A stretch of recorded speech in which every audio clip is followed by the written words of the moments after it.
everybody. This is Big Bear. We're with the Be Smart Weekly Podcast. Again, thanks everybody for tuning in. We got an interesting episode today. We're going to go with, we thought we'd get together and talk about some things that people have common misunderstandings about bees, beekeeping, anything you might have seen out there that's commonly thought and then turns out to be not so much.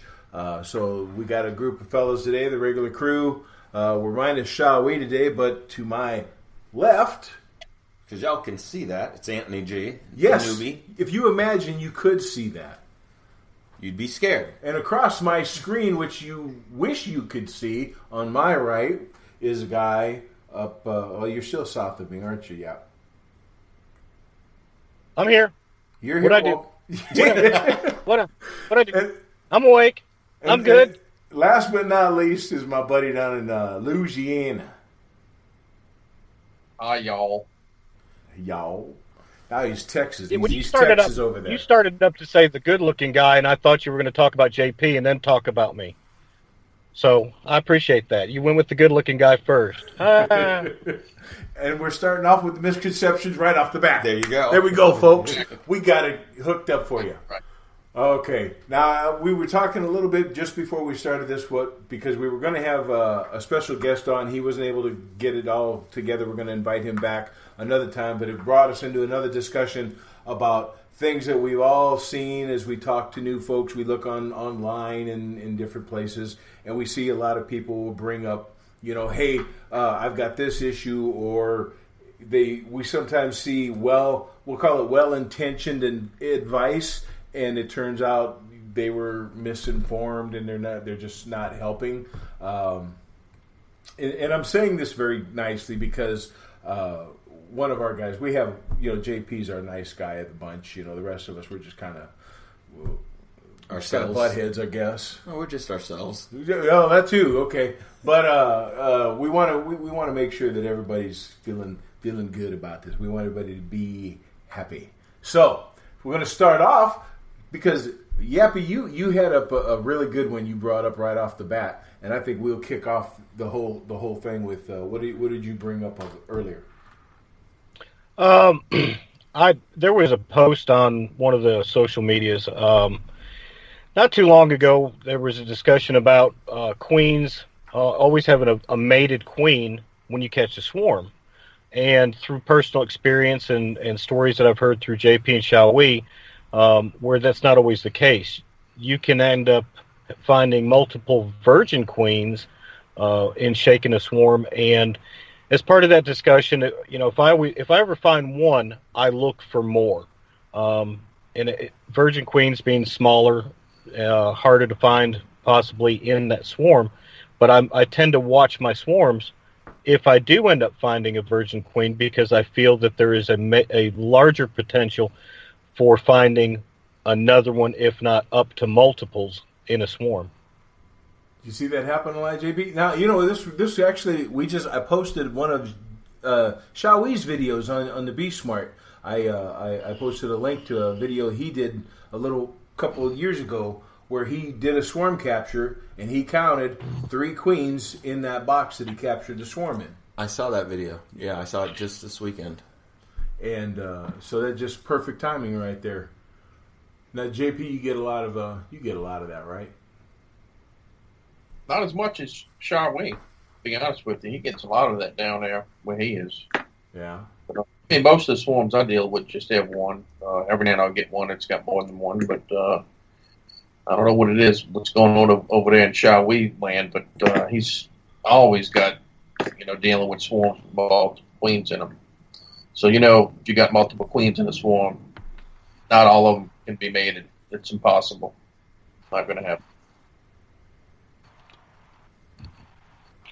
You got to give them an opportunity to get mated. Take them queens and time give of them some year, all of that. Yeah, make you some splits.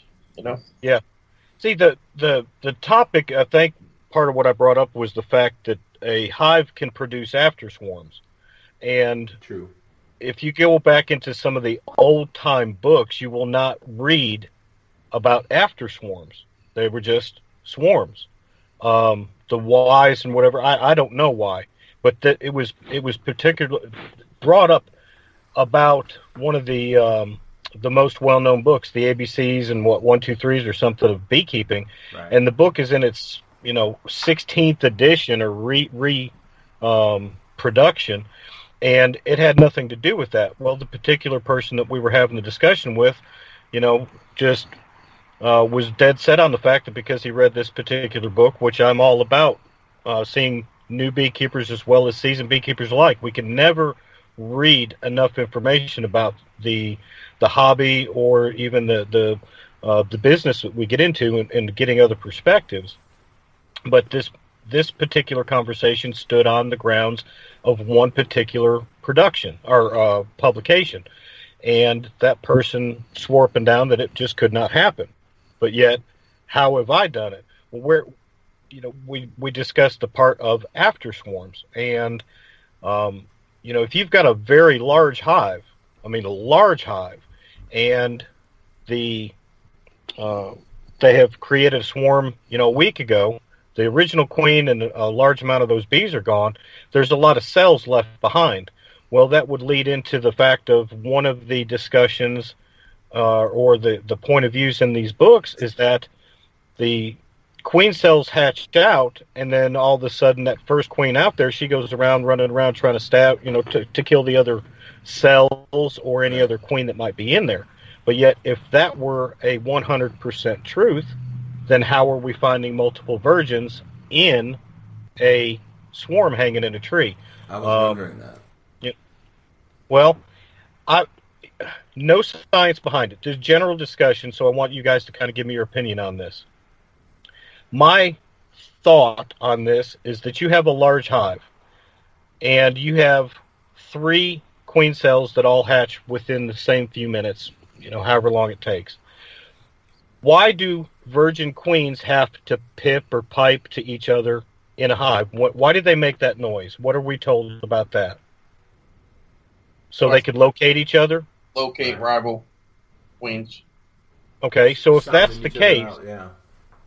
okay, that would give me the understanding, in theory, that they have little to no or minimal pheromone about themselves.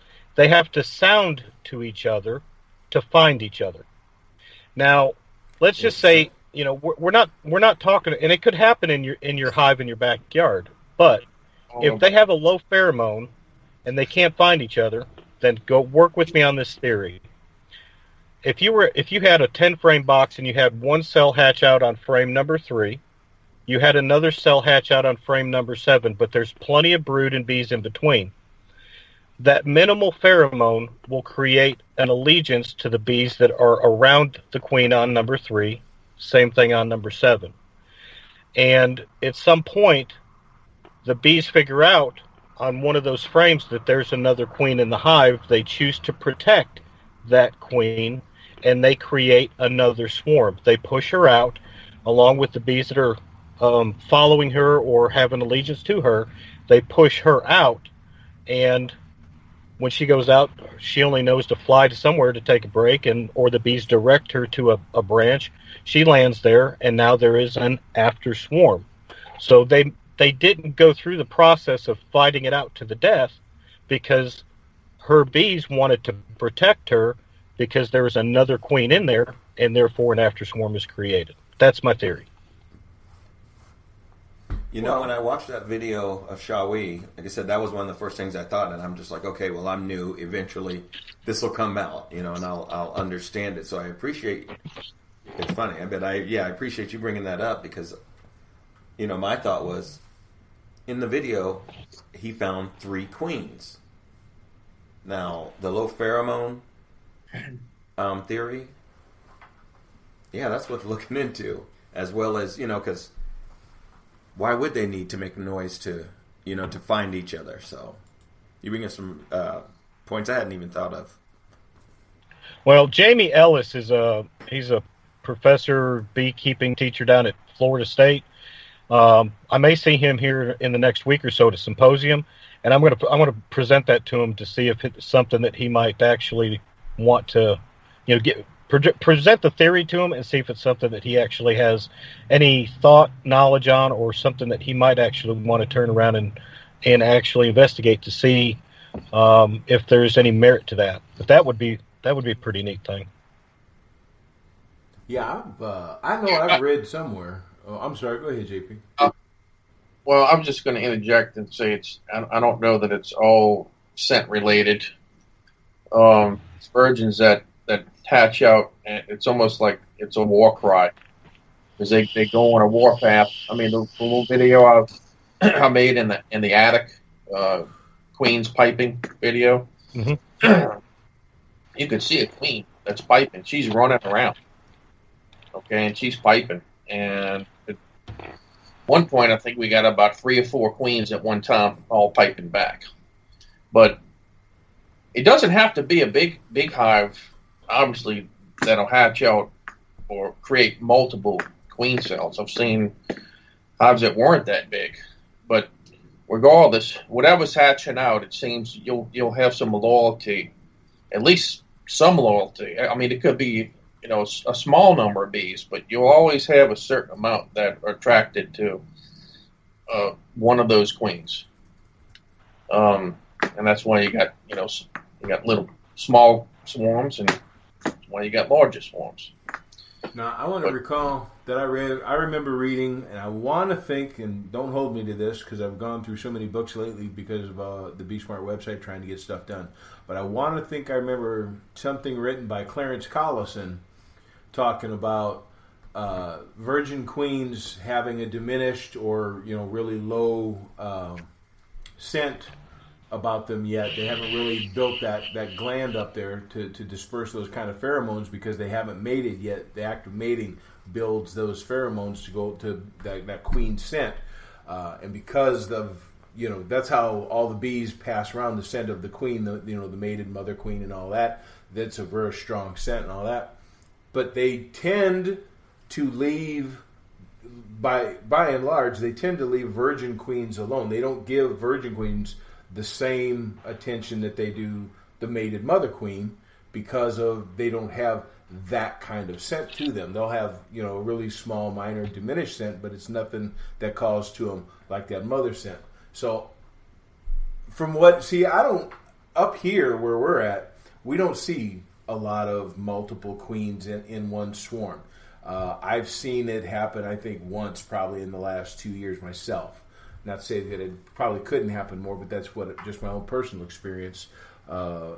It's not a very common thing around here to see multiples with like one mated and multiple virgins. But if just going on the basic science, from what I've read, is if they're just that diminished of a scent and they're not producing that I don't see why they're calling. I guess in a way I'm kind of going along with JP is that to me it follows that it's the purpose of that piping is not so much calling attention to other bees to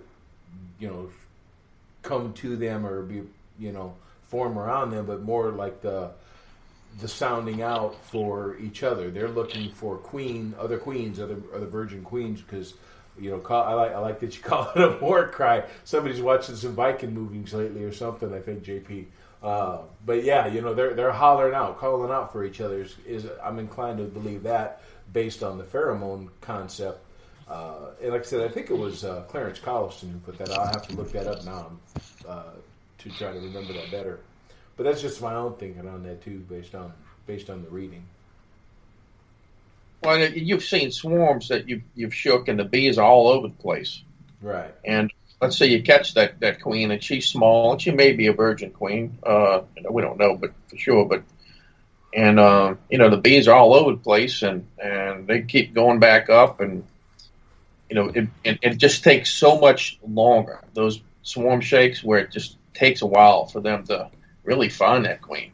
Yeah. Whereas you got other ones where you got this big old queen, and you can assume that she's probably mated, and I mean they're going right to her.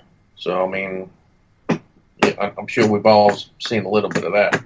Now, makes me ask you a question, Yappy, since you seem to find a few of them here and there. When you get a situation where, like that one that Shawee's video, you pull up and you got like 3, 4 queens running around there. Obviously, some of them are virgins. Could be all of them are, depending on how much of an after swarm, second, third swarm, whatever. How often are you going to want to just automatically requeen a swarm? As far as how often do I requeen a swarm? I mean, given the idea that you could get, if you're in a situation or a location where you seem to come across multiple queens, in order just to kind of cover your bases and make sure you got a good queen, would you just automatically requeen one that's got multiples just to be sure you got a good one, or are you going to just pick the best one out of their bunch? No. You actually, now there's one thing I want to throw this, so here's, beekeeping tip for those that are listening to this. You'll see where JP, Schawee, and I, we use those little hair clip queen cages. Right. Okay? Just know this. Virgin queens can get through those very easily. So, they're not, being that they're not mated and they ain't got their little fat butts, they can get through those. So here you go and you catch one of those or multiples of queens, put them in one of those hair clips and you set it down in the box, and 10 minutes later those bees are back up in the tree. Check your queen clip because you may have lost that queen. Now there's the tip. But here's something, and we caught this at the last bud gathering, and it kind of goes in with what you're asking. We had a swarm that had 3 queens in it, 3 virgin queens, and we caught all 3 of them. Well, this is kind of the allegiance part, and it throws some other questions into it, but we caught all 3. We set down 3 nukes, 3 nucleus hives on the ground right below where we shook them. Each one of them had a queen in a cage, and it was amazing to see how there was a small amount of bees went to 1 queen. There was 1 hive that had the most bees in it. And then there was another one that actually, I think they ended up, had some also, but nothing to where they would have even survived. I mean, it was just a small, let's say a couple hundred. Yeah. There, in that opens up an idea of one of those queens having either more allegiance or a stronger pheromone that they followed. I mean, we can go down that rabbit hole, but I would turn around and if I have the multiples, I set them up in multiple boxes to see which queen the bees will choose. If they choose one over another or multiples, I let her be the one that they go to. Now, there doesn't mean there's anything wrong with the other 1 or 2 or whatever queens. And if you could utilize those in another situation, say it's the right time to make splits, and you can turn around and cage her up and put her in a box and make a split, go for it, But I let the bees choose first and let the natural process happen. And then after that, we'll make adjustments if we need to for choosing to requeen her or not. I do the same thing. I'll let the bees decide. I mean, if they want to replace her, once she gets laying, they're going to start making, queen cells. I mean, which is pretty common with swarms, Yeah. See, now something that I've seen done is kind of along that line, but not the same. But it's like I've seen, like I said, we found the couple of them that had a couple of them in there. Pulled the one that is pretty obviously the good mated queen. You got the one that's more the virgin queen. Just yank that right off the bat, the virgin queen, so that all the bees got left shook into the nuke or whatever is the mated queen with them. Take that virgin queen and not instead of with or hiving them up with another swarm or another colony or whatever, is I've seen where they'll put it in like what you call a mating nuke, specifically to get her out there, get her mated, and let her come back and get a test pattern going to make sure she's mated well before you introduce her to another swarm or a split or something like that. So it instead of you go with one, the one that you find out, yep, that's the mated one, and you let the bees have that one, and then you take the virgins out and let them get mated before you introduce them to another colony or split. So it's more a beekeeper choice, instead of letting the bees choose whichever one they want out of the bunch. Because either way, that queen, if it's a virgin that they choose, that queen still has to go out and get mated, and if she gets mated poorly, they're going to end up replacing her anyway, like JP said. Yeah. JP, well, you had... no, go ahead. Okay, yeah, you had brought up some other, from a new beekeeper's perspective, some other maybe misconceptions or advice that may need to be skipped over. Did you? Yeah, we'll get to that in a second. I want to mention just like parasites, and one of them being wax moths. But getting back to swarms, I just wanted to mention this, another misnomer that you hear, it seems, on a consistent basis, that all swarms are reproductive in nature, and that's inaccurate. Here, late February, early March, those are going to be your reproductive swarms. These are bees coming out of winter. They've been making drones, and then they start making queen cells, and that's a reproductive urge. It's all about propagation. Once they get established and so forth, about second week of May or so, the Chinese tallow flow kicks in here, and then anything beyond that, or even before that, if you have mature colonies and they've been packing on the honey and they get honey bound, then they throw up what I call congestive swarms. So you have congestive swarms, reproductive swarms. So just to clarify that. Let me, Jeff or JP. Let me ask you this. I'm seeing it a lot right now. Let's say it's December, January. It's in a colder climate, and somebody gets the phone call and they're posting to their friends, "Hey, I just got a swarm call in December." What's your opinion on what that is? Bad luck. Bad bees. Well, I apologize. See, this just proves we don't actually turn around and set all this up before we start the podcast. In my opinion, what that is it's an abscon from somewhere. I've had people that have turned around and asked that. They said, they're like, "Oh, I'm getting a swarm and it's December. What's going on?" Well, look, pay attention around your area. Is there some timbering going on? Is there something that's happening in your area? Timbering especially. We could do a whole topic on trees and bees and trees and stuff, but that's one of the things that I look at. Somehow or another, somebody has either done some construction on a home, they opened a wall, found out, oh crap, we got bees, and I've done them where I've gone and collected a swarm, air quotes, hanging in a tree, and come to find out 2 days before that they were doing construction 2 doors over, and the neighbor said, "Yeah, I had bees in my wall, but they all left." Well, why did they leave that wall? Well, because they sprayed wasp spray on them, and they just so happened to where, and this has happened one time, and it happened a few months ago, where they tried spraying them. The bees actually absconded the hive and were 2 doors down hanging in a tree, of which I collected. And I just want to throw that out because JP made a great point about the timing of what you would call your swarms. Well, I don't think in the colder climates. Now, Texas is another story. I don't even know, maybe in his area, because on a mild winter and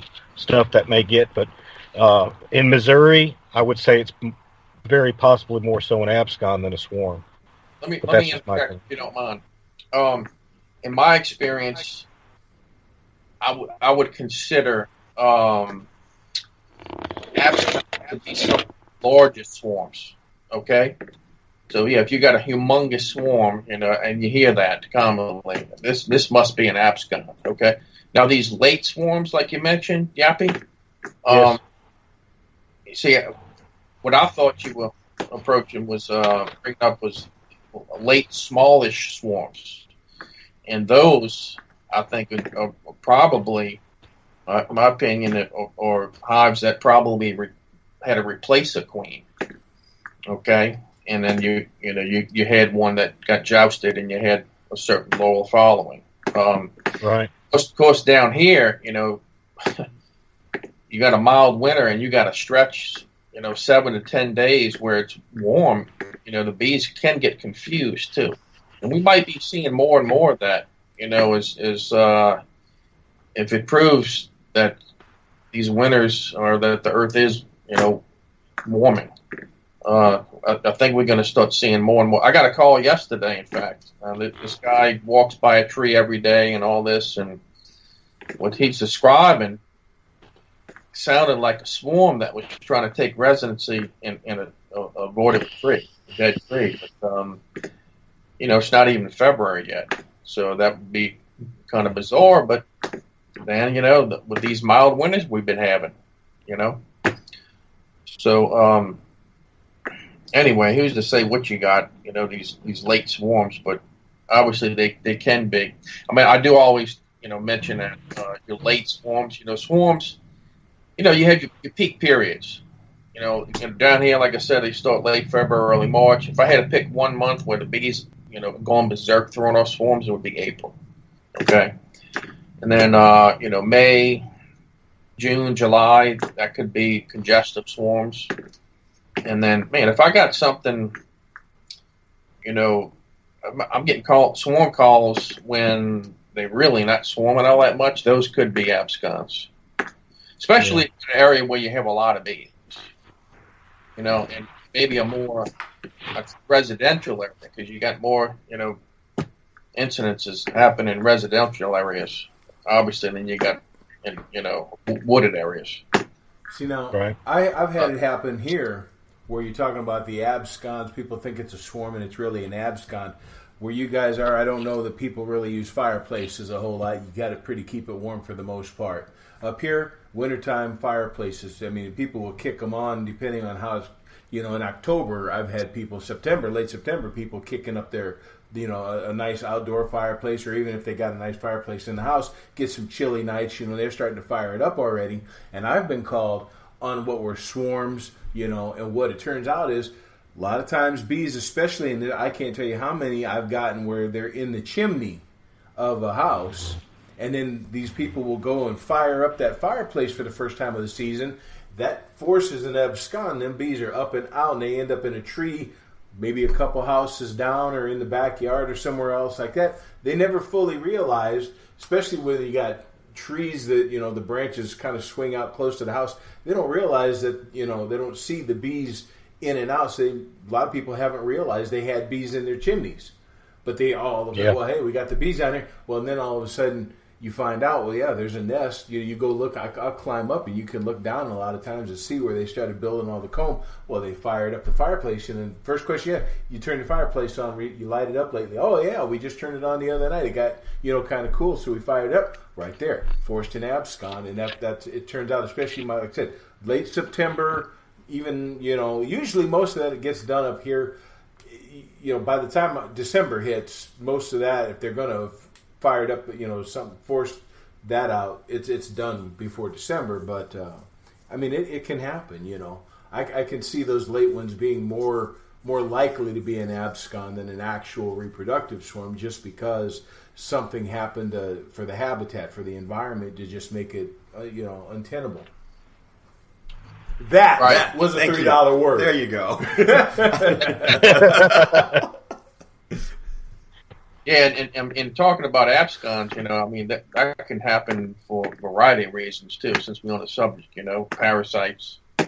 Down here, we'll get swarms getting in buildings, and they're moving right along, and then summertime hits, and that sun's beating down on that area, and that new white comb is top heavy with honey, and some of that will fall onto a soffit or whatever, and everything gets sticky and causes the bees to leave. They don't like that. But some of that can happen in your hive too. I've heard people describe that. Yeah. That's like when you're moving bees. You don't if you're going to transfer honeycomb, you want to make sure your cuts are clean. I think that's one of the most common errors that new bee removal guys make is putting a bunch of honey in there, and the bottom board gets drenched in honey. Those bees are not sticking around. Yeah. They may. If they do, you're gonna find a big old ball on the outside of your hive for maybe a day or two, and they're probably gonna leave or go into another hive. You mean he's not gonna walk into just a bunch of really fat bees wandering around there like Winnie the Poohs? Probably not. I've had that question come up. I'm like, well, do bees get fat? I've never heard. First time I got that question was this year, and I just took me by surprise. To be perfect, do bees get fat? People get fat. Dogs get fat. The bees get fat because they eat so much honey.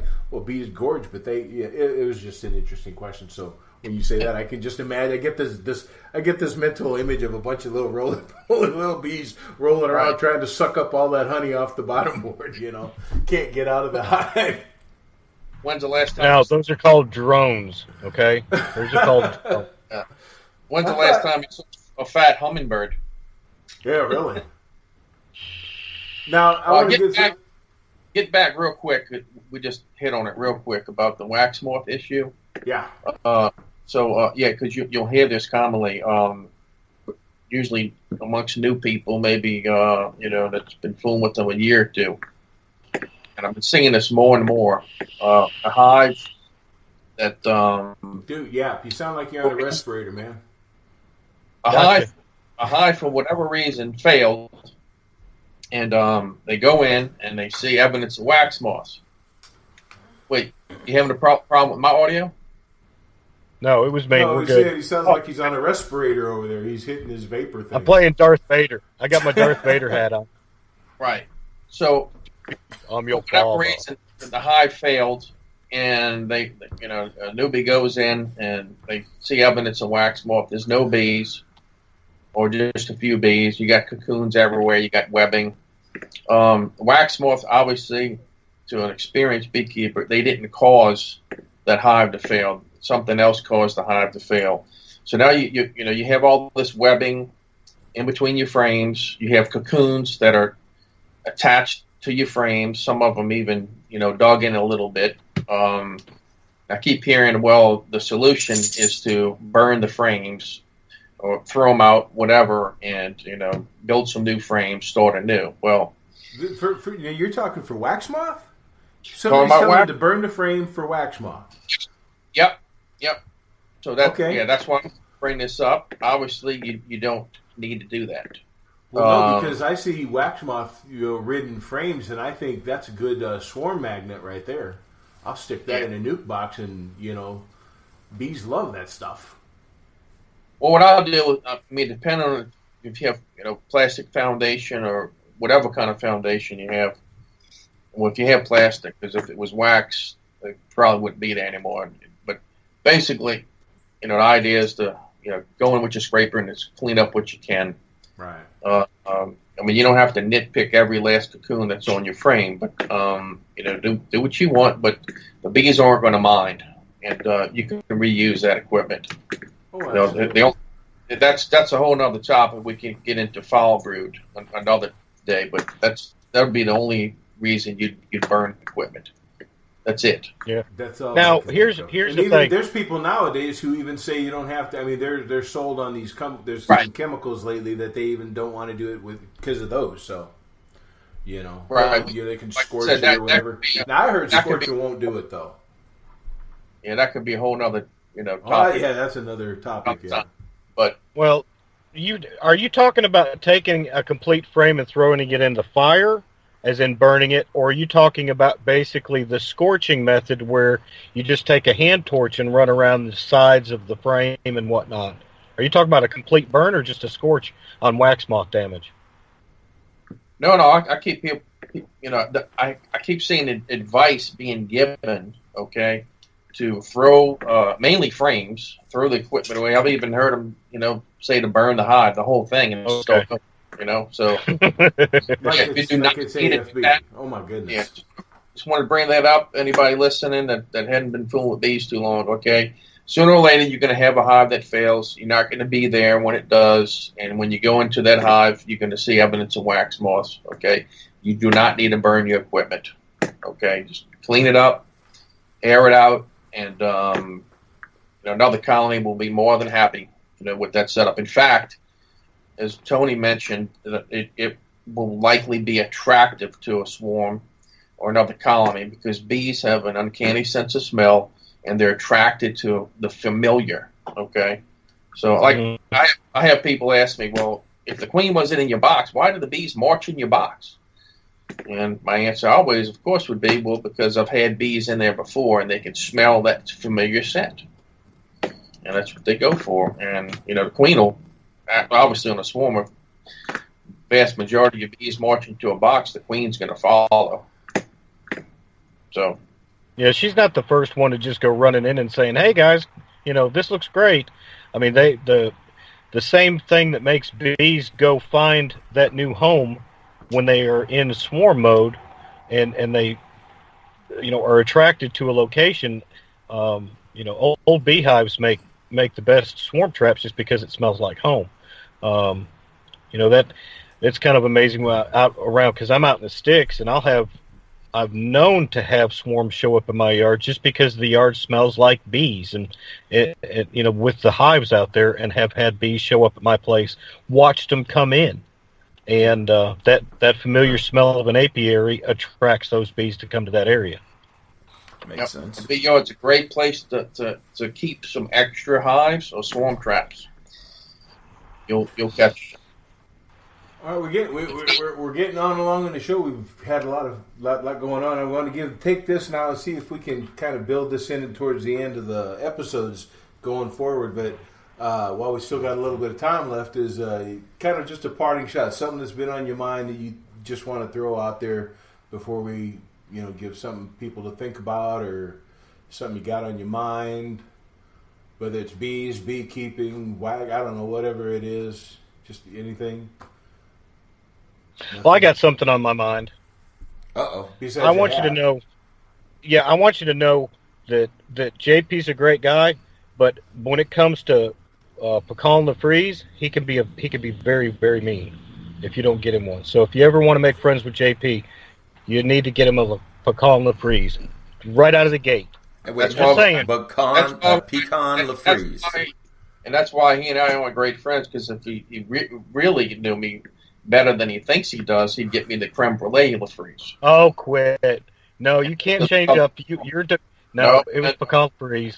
No, I'm telling you, creme-brulee. No, I didn't. Listen, I wanted to bring that up though, Tony. What we just talked about with the wax, because I keep seeing it, and that'd be a shame for somebody, to waste money like that, to just burn equipment when they've gotten wax moths. But as you know, most of the parasites, well, small hive beetles, wax moths, they wait for an opportunity, to cash in. So if you keep your hive strong, then they can deal with most of that. Okay. Yeah. You hear that, everybody? JP said, don't be burning your stuff up just because you got wax moth. You don't need to do that. Don't be doing that, folks. Don't be doing that. Yappy says if you're going to do that, just give it to him instead. Yeah, I did a video back in about 2 months ago, and named it Top Bar Beehive Surprise. Well, long story is that this guy's had a top bar hive. He's had it, and I've known it for 5 years for this hive to have been a very good, strong, healthy hive. He's allowed it to swarm a few times. He's caught the things, done great on it. Now, long story short is somewhere about mid summer, based on what my feelings are, is that the hive ended up trying to requeen. The virgin queen did not make it back, so it went through laying worker stage. The hive ended up died off. Perfect timing for the fall with the wax moths and hive beetles to come in there. Well, he calls me and he says, hey, I got bees coming in and out of this thing. It's winter time. If you got a hive with some drawn comb, if you want to try to come and get them through winter, great. Well, we open up the hive. Dude, they got 6 frames of drawn comb. All right. But in the bottom of this thing, every bit, it's covered in wax moth cocoons. All the wax that had been there has now all been broken down and disintegrated by the wax moths and the process of what nature does. So there's 2 inches of garbage in the bottom of this top bar hive, but there's 6 beautiful frames of brand new drawn comb. The bees are doing their job. We had still a little bit of things flowing, so they're bringing in a little bit of nectar, and they're doing exactly what it's supposed to do. In nature, the old junk was taken and dealt with by the insects, which are there to do that job. And the smell of that hive brought these bees in from wherever they came from, and they just picked up and started over fresh. And they're doing, is from what I understand, is about 2 weeks ago. They're still doing great, and it's now January, and this happened back at the 1st of December. Sounds like a lot of the women in my family. They can't walk into a house and 20 minutes later they're helping clean up and put everything away again. Maybe it's just in my house. I don't know. Yeah. So wax moths are just the garbage taker outers of nature to deal with the old stuff. Now, if you've had a hive that's been there for a couple of years, and they turn around and they're just coming in and cleaning up, but there'll be another one coming. So anyway, well, speaking of equipment, I'm going to be picking up my hive since we're about to close out here soon. We're going to be going up to Sioux City on Friday. So we're going to record a video. So I'm going to be picking out my hives. Just a little. You asked That's for what parting he wants to shots, bring out. so that's my parting. He's shots. getting his first hives. Yeah. Awesome, man. Awesome. Happy for you. Yep. Well, Shawee's over at the doctor right now, so if you'll call him and ask him how to deal with hives, he'd probably have multiple different things. But he get you some medicine for that. Hey, I got a $4 word. Shot. Eudicaria. That's hives. Yeah, if we got to explain the joke to you, then I apologize. He's not as advanced as what we thought he was. Really? You say hives, I say Eudicaria. It's just my... And he calls me about $3 words. I'm telling you right now. All right, guys. Thanks for being on. We'll catch y'all next Tuesday. Yeah, what? I was going to say, you ain't got a hair if you don't turn around and get his first box of bees, and they're very bright yellow ones. Oh, funny. All right, y'all. All right, guys. See you next time. Take care, fellas. Thank you very much.